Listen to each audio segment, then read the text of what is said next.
دومره اختلاف مه کوئ چې څومره په هغې کې د پیغمبر د ګیرې بېعزتي کېږي، په هغې کې د پیغمبر د پټکي بېعزتي کېږي، په هغې کې د پیغمبر د سنتو بېعزتي کېږي، په هغې کې د پیغمبر د وارث بېعزتي کېږي. برکاته، زه یم ستاسو ورور ذکریا محمودي.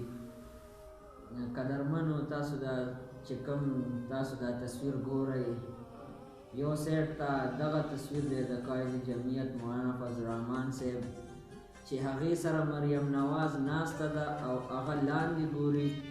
بل خواته دا بل تصویر دی چې هغې کې مولانا فضل الرحمن بالکل هغه مریم نواز ته ګوري، بالکل سترګې هم هغې ته د سترګې د هغې سترګو کې ورکړي دي. نو په دې حوالې سره زه دا یو دوه خبرې کومه. کتونکو دا دوه تصویران چې تاسو ګورئ کوم دې کې دا یو حقیقت دی، کوم د اصلي تصویر دی، یو نقلي تصویر دی. د اصلي تصویر دا دی چې مولانا فضل الرحمن بالکل لاندې ګوري ځمکې ته، هغې سره چې مریم نواز ناسته نو هغه بالکل ځمکې ته ګوري، هغې ته نه ګوري. لیکن هغه مخالفینو کسانو چې کوم دا تصویر راغستی دی، دا یې ایډیټ کړی دی، دا یې پیک تصویر جوړ کړی دی او هغې داسې الټه کړی دی، نو د هغې شکل مولانا فضل الرحمن له هغې د مریم نواز طرف ته کړی دی. نو زه دغې کسانو ته وایم چې په سیاست کې اختلاف کوئ ټیک ده، لیکن د اخلاقو په دایره کې کوئ. په مذهب کې اختلاف کوئ، د اخلاقو په دایره کې کوئ.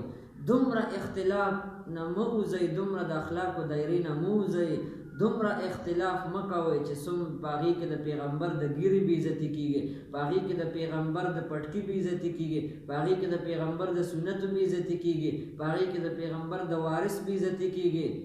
او هغې کسانو ته زه وایم چې دا چا جوړ کړی دا پیک تصویر، اخیر د قبر هم را روان دی، اخیر قیامت هم را روان دی، د قیامت 50,000 کاله ورځ هم را روانه ده، د 50,000 کاله ورځ باندې به ودرېږي او د پولیس رات لار هم را روانه ده.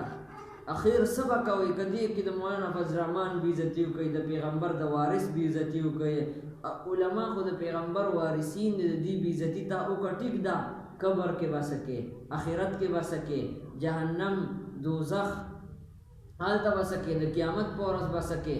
نو دغې کسانو ته زه وایم چې سیاست کې دومره اختلاف مه کوئ چې د اخلاقو دایرې نه بهر وځئ، په هغې کې د اسلام بېعزتي وشي، د پټکي بېعزتي وشي، د ګیرې بېعزتي وشي، د پیغمبر د سنتو بېعزتي وشي.